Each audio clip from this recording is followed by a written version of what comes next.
she's in recovery.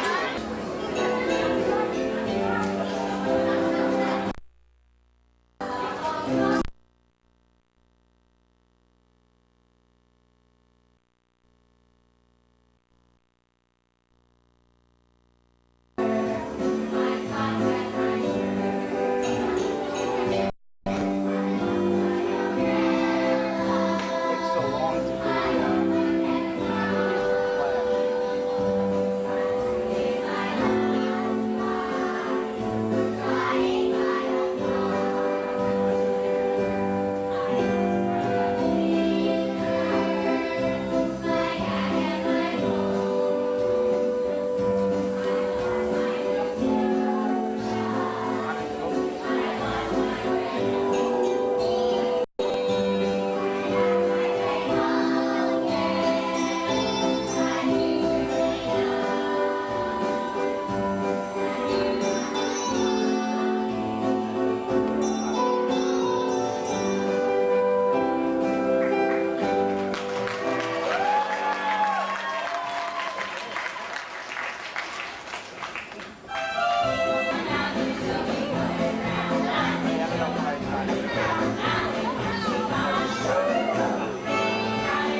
Bravo, great.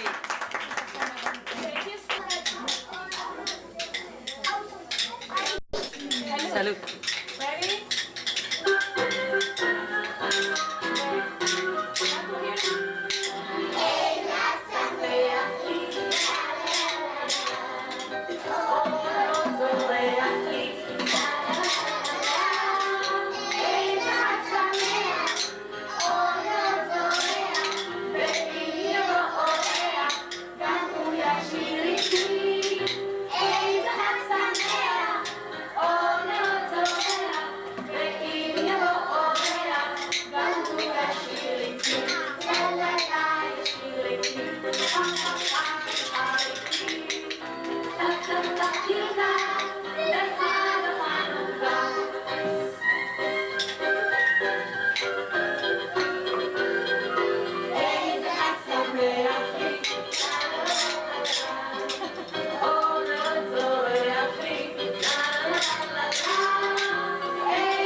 first day of Hanukkah.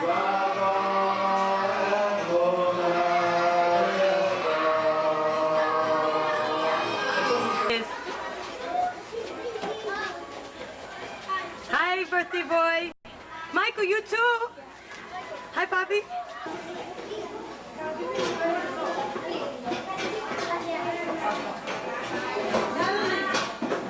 Where's Art?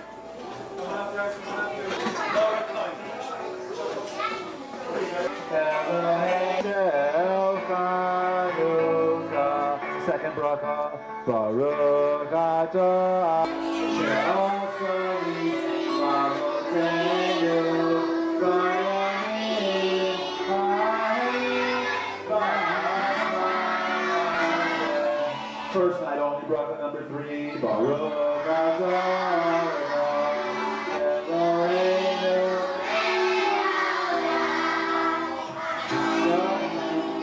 She'ehiyanu V'kiyimanu V'hiyanu L'zman hazeh V'yitzu'ati V'chamelech V'sameach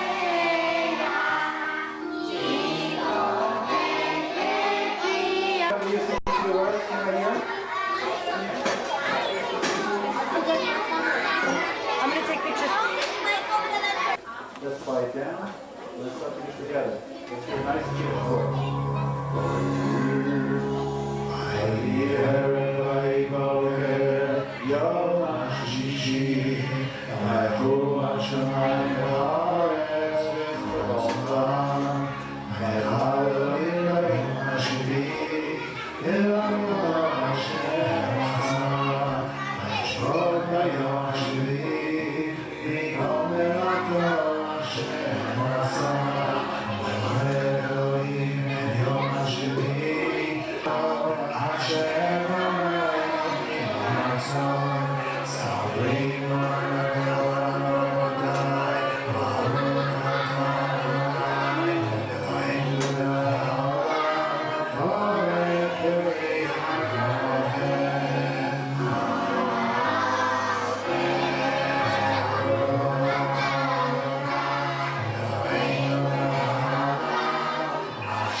Fantastic, Mazel tov, Mazel tov. We have another special birthday.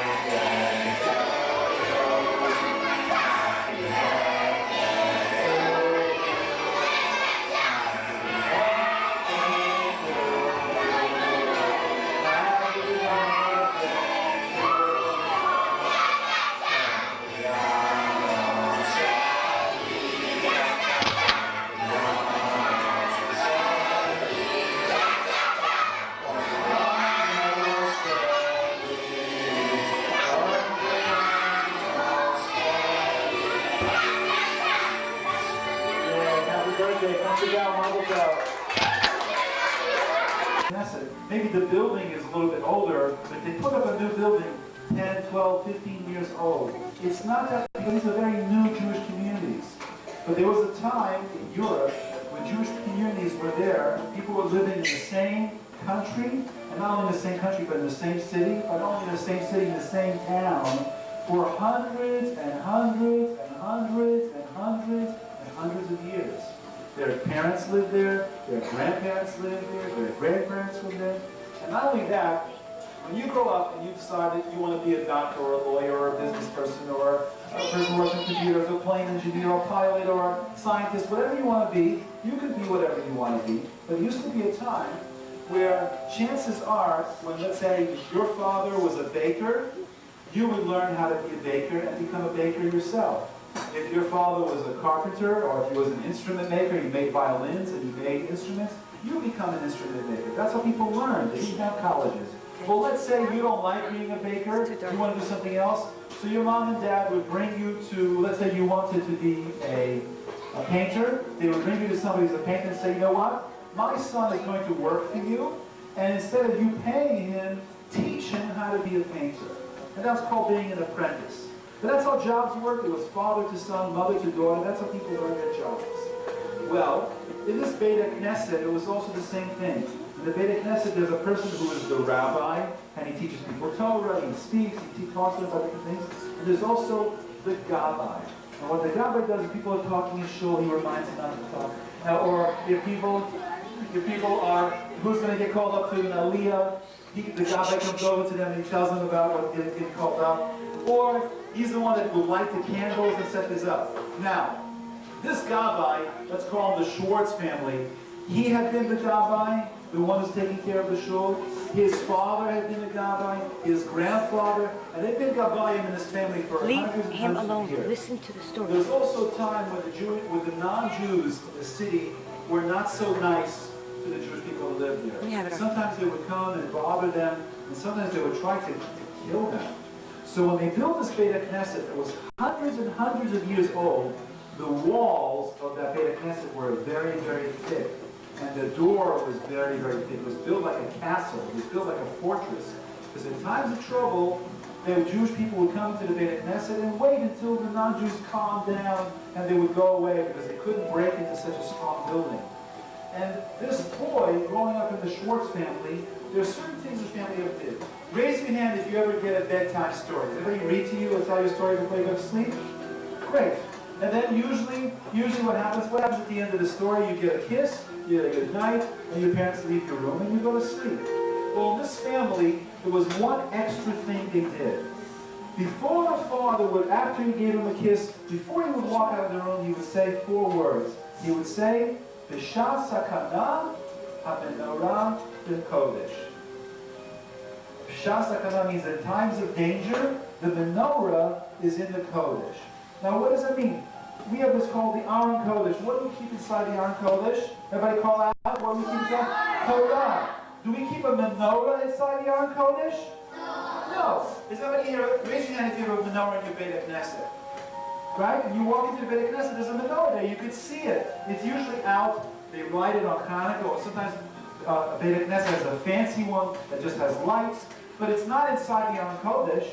So he thought it was strange, and he was a little kid, he asked his father, he said, Abba, what does that mean? B'shas sakana menorah b'kodesh. Why do you say that to me? He says, that's what my father said to me before I went to sleep. That's what his father said to him before he went to sleep. We've been saying this for all our family. That's what we say goodnight to our kids. And when your kids, when you get married and you have children, I want you to say goodnight like that to them too.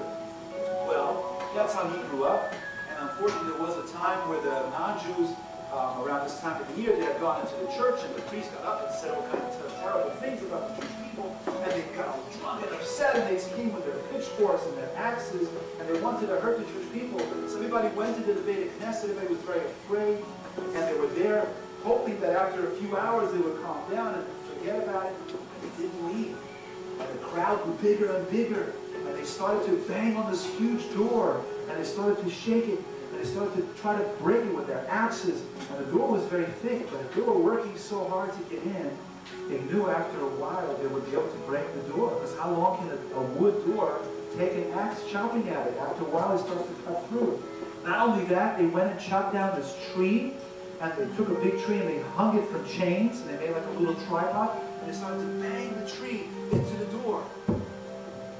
After a while, the door's going to break, and they didn't know what they're going to do. They were terrified, because if those people come in here, they're going to hurt everybody. and it happened to be Hanukkah night. And the rabbi said, we have to do the mitzvah of Hanukkah, even though it's a very dangerous time, we should do the mitzvah of Hanukkah. Does anybody have a menorah? And nobody had remembered to bring a menorah. They thought they were going to be there for a few hours. They ran away from their houses. Nobody had a menorah. And then the rabbi remembered, he said, B'shas sakana ha-menorah b'kodesh.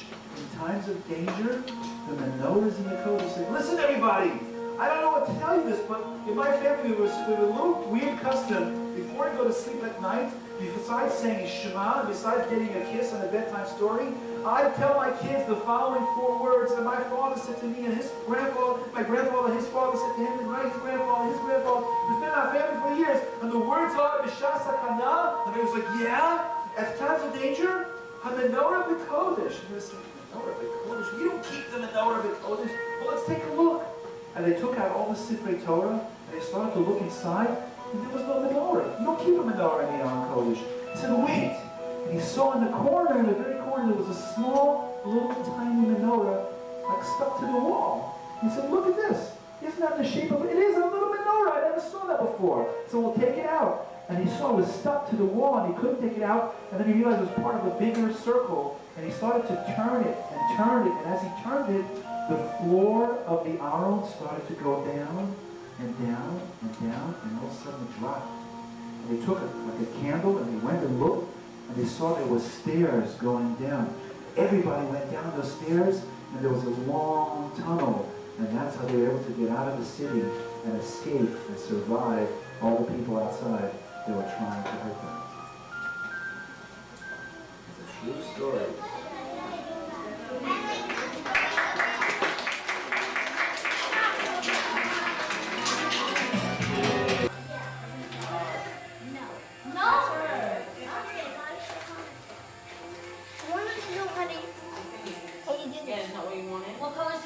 Hey, Bobby, what'd you get? Are you happy? And David, what'd you get? Hey, good ones. ¿Qué gritería esta que hay aquí? Aquella llorando, la vieja aquella llorando ahí, que se ríe esta aquí, tomando las paredes, todo el mundo aquí. ¿Qué pasa aquí? Qué lindo Look este at the perro. kids today. Claro, oye. What's your favorite present, Piruli? The gift card.